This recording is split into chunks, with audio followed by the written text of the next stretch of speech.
Привет, друзья! Сегодня обсудим тему, которая касается кошелька каждого, индексацию пенсии и ряда других важных последних новостей.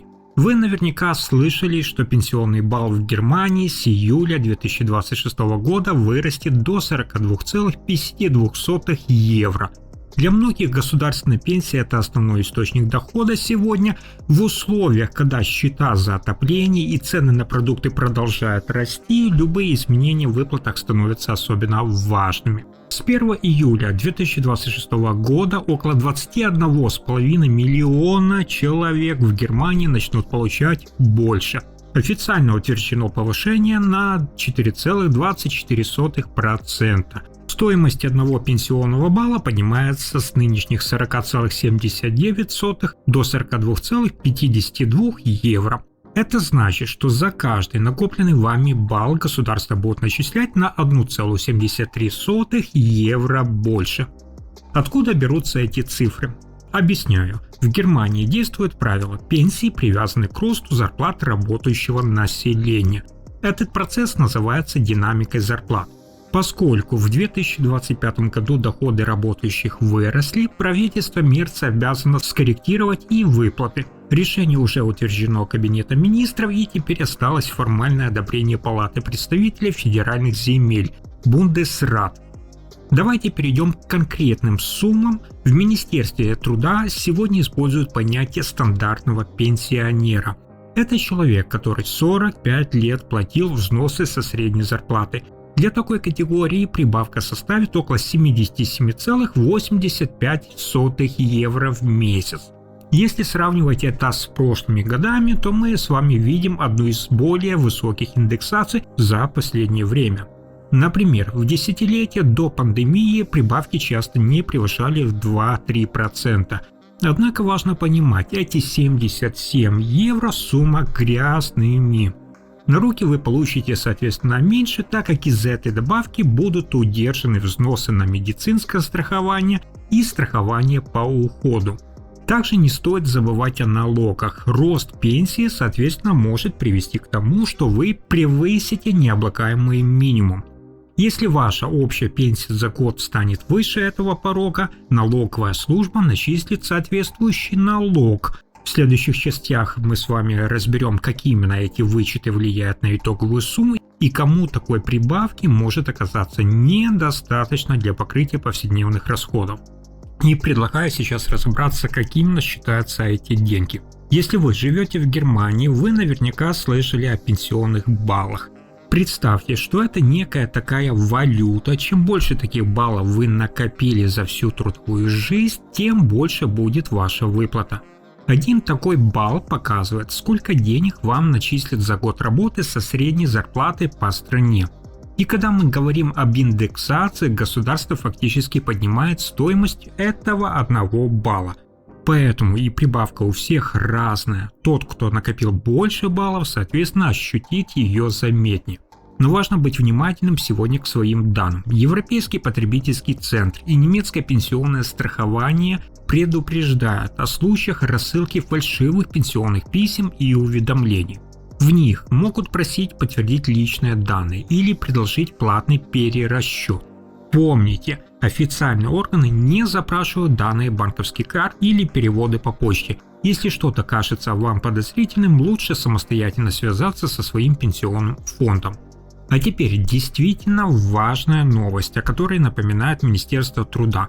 В Германии сегодня действует так называемая пенсионная гарантия. Это механизм защиты ваших выплат. Он означает, что при неблагоприятной экономической ситуации в Германии номинальный размер пенсии, как правило, не снижается, даже если доходы работающего населения временно уменьшаются. Давайте посмотрим на цифры. Хотя процент повышения для всех один, как я сказал, 4,24%, в реальных евро это выглядит по-разному. Посмотрите на эти расчеты. Пенсия 1000 евро, прибавка составит 42,40 евро, то есть новая сумма 1042 евро 40 центов. Пенсия 1500 евро, прибавка составит 63,60 евро, то есть новая сумма будет 1563,60 евро. Пенсия в 2000 евро, прибавка соответственно 84,80 евро, новая сумма будет 2084,80 евро. На первый взгляд прибавка выглядит ощутимой, но есть важный момент, о котором не всегда говорят вам подробно. Не вся эта сумма окажется у вас в распоряжении. Из увеличенной выплаты продолжают удерживать взносы на обязательное медицинское страхование и страхование по уходу. И здесь есть тоже нюанс. В последние годы эти взносы постепенно растут. В отдельных случаях после корректировок тарифов, напомню, с марта 2026 года, общие расходы пенсионеров на медицинское страхование могут заметно увеличиться. То есть речь может идти о значительных суммах в год. Поэтому вам важно ориентироваться не только на процент самой индексации, но и на итоговую сумму, которая остается после всех обязательных удержаний. А сейчас заглянем еще в один важный аспект, который влияет на вашу прибавку. Это налоговая служба, Финансамт. Здесь есть нюанс. Из-за этого повышения часть пенсионеров из вас может впервые в жизни превысить необлагаемый минимум и стать налогоплательщиками.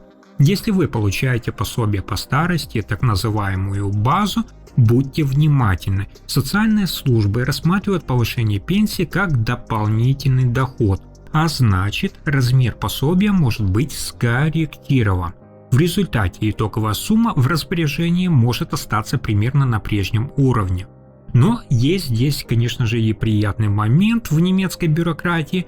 Повышение произойдет автоматически, то есть вам не нужно на самом деле обращаться в ведомство или заполнять дополнительные анкеты. Немецкое пенсионное страхование самостоятельно пересчитает баллы, и 1 июля вы просто увидите новую сумму на счету. Кстати, эксперты отмечают также, что одна из частых ошибок будущих пенсионеров – это неточное планирование момента выхода на пенсию. Даже несколько месяцев могут заметно повлиять на ваш итоговый размер выплат. Давайте теперь на конкретном примере разберем ситуацию с пенсией, например, 1500 евро – это сумма до всех вычетов. После индексации, как я сказал, на бумаге добавится 63,60 евро. На первый взгляд ощутимо, но давайте учтем обязательное удержание. Сразу на медицинскую страховку примерно 5,18 евро, на страховку по уходу еще около 2,29 евро. То есть в сумме из вашей прибавки удержится уже 7,47 евро. В итоге вместо заявленных 63,60 евро вы получаете чистыми примерно уже 56,13 евро. И именно эту сумму вы фактически увидите у себя на счете. Конечно, в любом случае это увеличивает выплаты, однако многие воспринимают эти цифры на самом деле сдержанно. Если пенсия невысокая, такие дополнительные 50-60 евро довольно быстро компенсируются ростом именно стоимости жизни. Сравните сами.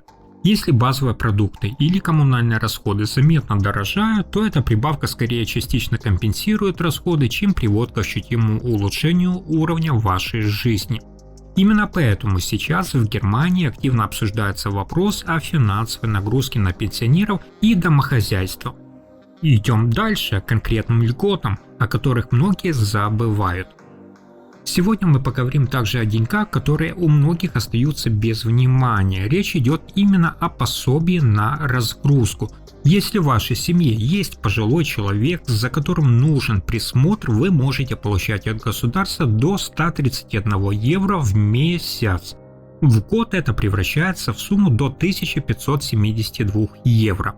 Многие люди, ухаживающие за своими близкими, не всегда знают о такой возможности. А ведь по закону это право каждого, у кого официально признана хотя бы первая степень нуждаемости в уходе.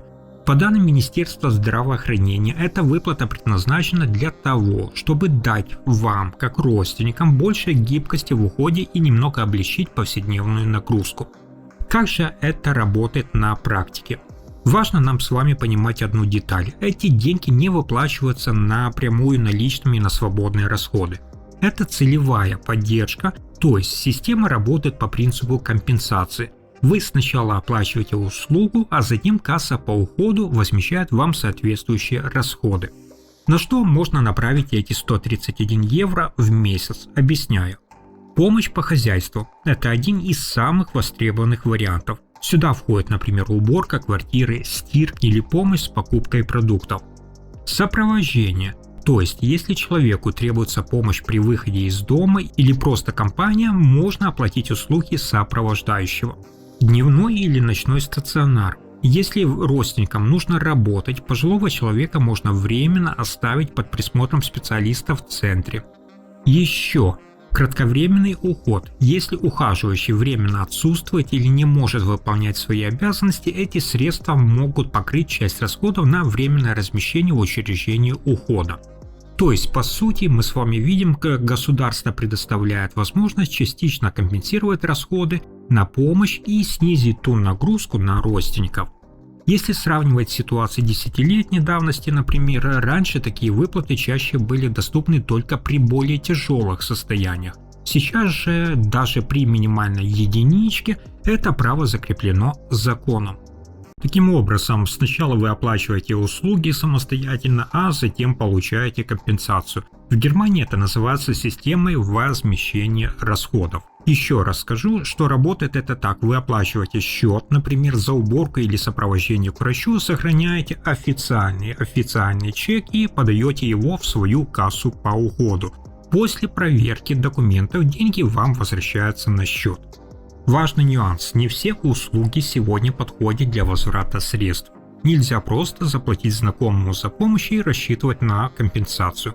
Помощник или фирма должны иметь официальное признание со стороны страховой кассы. Чтобы избежать неприятных ситуаций, лучше заранее уточнить в своей кассе, одобрят ли они конкретную услугу. Мало кто знает, но эти деньги можно накапливать. И это серьезный плюс для планирования вашего бюджета. Например, если в текущем месяце вы не использовали свои 131 евро, остаток не исчезнет, а автоматически переносится на следующий месяц. Более того, неиспользованные средства за весь прошлый год можно использовать вплоть до 30 июня следующего года. Это позволяет собрать более заметную сумму и оплатить, например, более дорогую услугу, курс реабилитации или усиленную помощь по хозяйству перед праздниками. Деньги не сгорают сразу, что дает определенную гибкость. В Германии пенсионеры с официально признанной степенью ухода имеют доступ сразу к двум источникам поддержки. Первый – это уже упомянутое пособие на разгрузку. Второй доступен тем, у кого степень ухода вторая и выше. Это право на конвертацию. Суть в том, что если вы не использовали весь бюджет на профессиональный уход, то до 40% этой суммы можно направить именно на бытовую помощь. Это идет дополнительно к основным тем выплатам. Для понимания общей картины, в Германии сейчас почти 5,7 миллиона человек нуждается в поддержке, и подавляющее большинство, около 86%, живут дома. Государство стремится поддерживать тех, кто ухаживает за близкими самостоятельно. Если родственник, например, тратит на уход не менее 10 часов в неделю, государство может перечислять за него взносы в пенсионный фонд. Это засчитывается в ваш трудовой стаж, что особенно важно для тех, кто временно не может полноценно работать. Теперь давайте посмотрим на ситуацию более шире. Хватает ли этих выплат для того, чтобы чувствовать себя уверенно? Хорошая квартира в удобном районе, отпуск летом и поход в супермаркет сегодня, когда не следишь за каждым евро на кассе, именно так многие представляют себе жизнь среднего класса. Но чтобы в старости жить именно так, нужно получать не менее 1850 евро в месяц уже на руки. Такие данные приводит Институт немецкой экономики. И вот в чем здесь проблема. Даже стандартная пенсия до этой планки часто не дотягивает. Давайте посчитаем с вами конкретно. Человек всю жизнь работал, 45 лет платил взносы, получал среднюю зарплату и в итоге выходит на заслуженный отдых с суммой около 1612 евро в месяц на руки. Именно столько составляет стандартная пенсия по актуальным данным немецкой пенсионной страховой кассы. Что мы с вами видим? До уровня среднего класса, о котором я сказал, человеку может не хватать примерно 240 евро. И это при полном трудовом стаже. Картина среди одиноких пенсионеров еще более наглядная, значительная часть из них даже не достигает порога 1850 евро. По данным Института экономических исследований в Кёльне, их средний доход находится примерно на уровне 1849 евро в месяц, то есть на границе этого уровня. Получается, что даже длительный трудовой стаж сегодня в Германии не всегда гарантирует вам сохранение привычного уровня жизни. Если раньше, например, статус среднего класса воспринимался как устойчивый ориентир для тех, кто работал десятилетиями, то сейчас же инфляция и стоимость жизни все чаще создают дополнительную финансовую нагрузку для пенсионеров. Чтобы понять, насколько реальная ситуация отличается от официальных отчетов, нужно разобраться в одном важном термине – это медианный доход. Звучит как бы сложно, но на деле все просто. Представьте, что мы с вами собрали всех жителей Германии и выстроили их в одну длинную шеренгу, от человека с наименьшим доходом в начале до человека с самым высоким доходом в конце. Так вот, медианный доход – это сумма, которую получает человек, стоящий ровно посередине этой очереди. Почему экономисты смотрят именно на медиану, а не на среднюю зарплату? Все дело в том, что средний показатель может заметно искажаться. Если в выборке окажется, например, несколько очень высоких доходов, средняя цифра, соответственно, вы понимаете, резко вырастет. Хотя у большинства людей ситуация не изменится. На медиану же такие значения почти не влияют, для нее важно только то, сколько получает человек именно из центра этой очереди. Именно поэтому медианный доход гораздо точнее показывает реальную картину доходов. И вот здесь появляются наиболее показательные цифры. Хотя мы только что говорили с вами о пороге среднего класса, напомню, в 1850 евро, многие пенсионеры в Германии получают меньше. По официальной статистике на сегодня немецкого пенсионного страхования средняя пенсия по старости в конце 2024 года по состоянию на 2025 составляла около 1154 евро в месяц на руки. Задумайтесь теперь. 1154 евро – это сумма, которую человек получает после всех обязательных вычетов. Если сравнить эту цифру с уровнем около 1850 евро, для привычного уровня жизни становится заметная разница примерно уже в 700 евро. То есть для части людей это означает необходимость более тщательного планирования своих расходов и выбирать приоритеты в той повседневной жизни. Это также объясняется, почему в Германии все чаще обсуждается вопрос финансового положения пожилых людей и возможных способов его улучшения. Если же мы с вами посмотрим на данные Федерального статистического управления, то увидим достаточно жесткую картину. Примерно каждый пятый пенсионер в Германии живет на сумму не более 1400 евро в месяц, а почти 739 тысяч пожилых людей к концу 2024 года оказались в ситуации, когда накопленного на жизнь стажа оказалось даже недостаточно для покрытия базовых расходов. Им пришлось обращаться, соответственно, за социальной помощью, так называемой базой. Это те самые люди, которые долгое время работали, но их выплаты оказались недостаточно, и они остаются на уровне государственного минимума. Особенно заметно эта ситуация отражается именно на женщинах. Здесь статистика выглядит особенно контрастно. Например, в конце 2024 года средняя женская пенсия составляла около 955 евро чистыми, то есть на руки.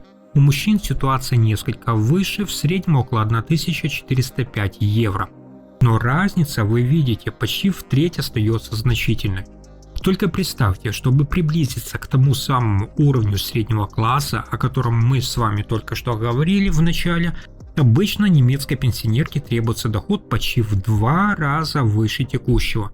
Именно поэтому сегодня одинокие пенсионеры и в первую очередь женщины считаются группой повышенного финансового риска. Исследования института показывают, что примерно каждый 4-й одинокий пожилой человек в Германии находится в зоне риска бедности. Это порядка 27%. В то же время у тех, кто живет парами, этот показатель примерно в 2 раза ниже, около 12%.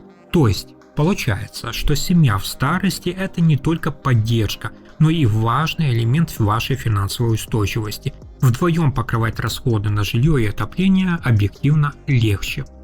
Канцлер Фридрих Мерц недавно высказался на этот счет достаточно прямо. Государственная пенсия в будущем будет выполнять роль базовой подстраховки, обеспечивая минимальный только уровень финансовой стабильности. На прежний уровень жизни она в полной мере уже не ориентирована. Это важное изменение подхода государства. Раньше положение человека во многом определялось именно длительностью и стабильностью его трудовой деятельности. Теперь же все большее значение приобретает именно наличие дополнительных ваших накоплений и источников дохода. Если у человека нет собственного жилья или частных резервов, то даже 45 лет стажа могут не всегда обеспечить привычный уровень финансовой устойчивости.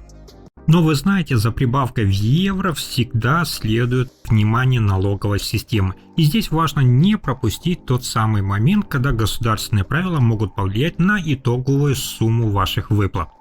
С июля, как я сказал, 2026 года в силу вступают новые правила взаимодействия с налоговой службой Finanzamt.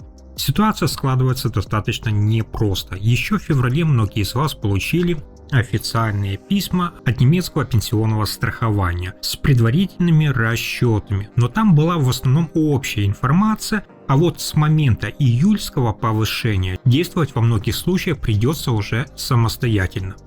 Главный здесь момент в том, что из-за индексации на 4,24% доходы части пожилых людей могут впервые приблизиться или даже превысить так называемый необлагаемый минимум.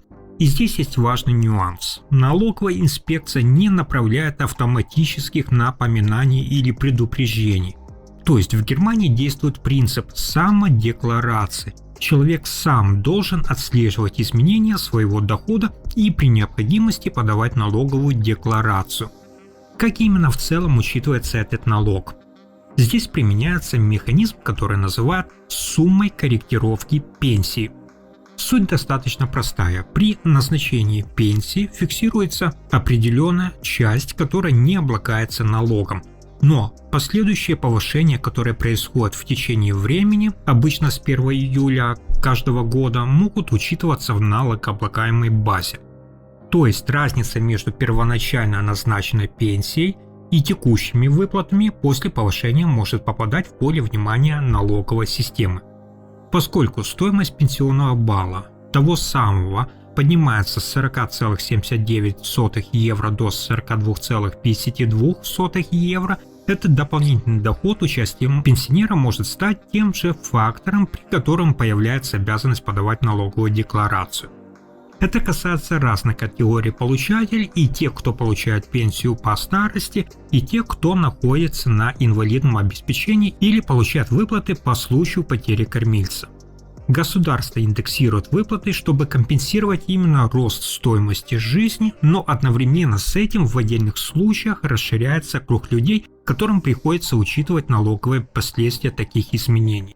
И важно понимать, что немецкое пенсионное страхование работает с налоговой в тесной связке. Да, это так. Каждый год данные о ваших выплатах автоматически передаются в единый центр, а оттуда в налоговую инспекцию. По вашему запросу ведомство выдаст детальную справку, но важно не путать это с полноценной налоговой отчетностью. Наличие такой справки не освобождает вас от необходимости проверить, есть ли у вас обязанность подавать налоговую декларацию, и при необходимости приложить специальное приложение R, где указываются доходы от пенсий. В ряде случаев это нужно делать самостоятельно, инициатива действительно часто остается на стороне только вас, то есть налогоплательщика. В каждом таком уведомлении о повышении пенсии, которое вы получаете по почте, черным по белому указано. Пенсия рассматривается как доход. Да, доход, который может подлежать налогообложению. Чтобы понять, попадете вы в эту категорию или нет, давайте взглянем на актуальные цифры Министерства финансов на 2026 год. Существует так называемая базовая налоговая льгота. Это сумма, которую государство разрешает оставлять себе полностью. Для одиноких на сегодня это 12 348 евро в год. Сумму недавно подняли, напомню, на 252 евро. Для супружеских пар порог вдвое выше, то есть 24 696 евро. Если ваш годовой доход ниже этих цифр, налог, как правило, не взимается. Но есть нюанс для новичков. Те, кто выходит на пенсию именно сегодня, то есть в 2026 году, сталкиваются с тем, что облагаемый налогом считается уже до 84% их пенсии. Только 16% остаются неприкосновенными в качестве пожизненной льготы. С каждым годом этот необлагаемый процент для новых пенсионеров будет постепенно снижаться. В самом пенсионном ведомстве на прямые вопросы отвечают просто, цитата: «Мы не можем оценить вашу налоговую обязанность». И это не отговорка. У чиновников из пенсионного фонда нет данных о ваших других доходах, например, если вы сдаете квартиру, получаете проценты с капитала или имеете подработку. Поэтому ответственность за проверку лежит на самом налогоплательщике. Эксперты из объединения по налоговой помощи советуют делать контрольные расчеты каждый раз после июльской индексации. Впрочем, не спешите все-таки паниковать. Даже если ваша пенсия перевалила за эти 12 тысяч евро в год, это не означает автоматический налог. Ведь из этой суммы можно отминусовать расходы на страховку, лечение или пожертвования, что во многих случаях вам позволяет заметно снизить налогооблагаемую базу и в отдельных ситуациях даже свести ее к нулю. Думайте головой. Как отмечает глава объединения помощи налогоплательщикам Уве Раухофт, во многих случаях страх перед налоговой инспекцией бывает сильно преувеличен. Даже если цифры в вашем пенсионном уведомлении выглядят пугающе, реальный налог часто оказывается либо нулевым, либо, как говорят эксперты, довольно низким. Весь секрет именно в том, что в Германии существует длинный список расходов, которые можно вычесть из своей налогооблагаемой базы. Это те самые траты, которые закон позволяет отнять от вашей общей суммы дохода, прежде чем налоговая начнет рассчитывать свой процент. Что именно можно списать, чтобы не платить больше? Внимание! Медицина. Сюда входят ваши личные расходы на зубные протезы, покупку очков, слуховые аппараты или дорогостоящих лекарств, которые не покрыла страховка. Второе. Страховые взносы. Вы можете учитывать взносы, которые платите за медицинское страхование и страховку по уходу. Третье. Бытовые услуги. Если вы нанимали кого-либо для помощи по дому или ухода за садом, часть этих затрат тоже может учитываться при расчете. Прочее. Сюда относятся церковный налог, пожертвования и даже фиксированная сумма на так называемые рабочие расходы, если вы все еще немного подрабатываете. Но важно также помнить одну юридическую тонкость. Сотрудники пенсионного фонда по правилам не консультируют по индивидуальным налоговым вопросам. Это сделано, чтобы избежать возможного конфликта интересов. Поэтому, если у вас возникает сомнение, все-таки лучше не обращаться за налоговой оценкой к сотрудникам пенсионного фонда. Такие вопросы находятся вне их компетенции. Вместо этого у вас есть три пути. Первый. Обратиться напрямую в саму налоговую инспекцию. Иногда там проводят дни открытых дверей для консультаций. Второе. Вступить в общество помощи налогоплательщикам, где за небольшие членские взносы за вас заполнить необходимые документы. Третье. Нанять частного налогового консультанта. Для тех же из вас, кто хочет разобраться сам, не выходя, скажем так, из дома, на сайтах налоговых органов появился специальный инструмент – калькулятор пенсионного дохода. Его интерфейс сделан максимально просто и понятным именно для пожилых людей. Вы просто там вводите свои цифры, и система показывает ориентировочный результат. Есть ли налоговая обязанность или ваша пенсия все еще находится в безопасной зоне. После налоговых сложностей давайте перейдем к вопросу, который может затронуть каждого, кто еще продолжает трудиться или планирует подработку на пенсии. В правительстве Фридриха Мерца активно сегодня обсуждают резонансную реформу – введение так называемого частичного больничного. Суть идеи состоит в том, что болезнь больше не будет автоматически означать полный отдых. Если врач сочтет, что состояние позволяет частичную нагрузку, он сможет указать в вашей справке степень нетрудоспособности, например, 25, 50 или 75%. Это означает, что оставшаяся часть времени теоретически может быть использована вами для выполнения рабочих обязанностей. Министр здравоохранения Нина Варкин активно продвигает этот план, и кабинет министров Мерса уже был готов к его утверждению. Однако медицинское сообщество резко отреагировало на эту инициативу. Глава Ассоциации врачей кассового страхования Андреас Гассен назвал это предложение крайне спорным.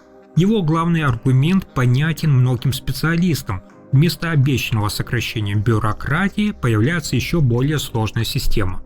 Представьте, терапевт должен не просто лечить пациента, а дополнительно оценить, какие функции человек способен выполнять на своей работе, чтобы рассчитать условные проценты его трудоспособности.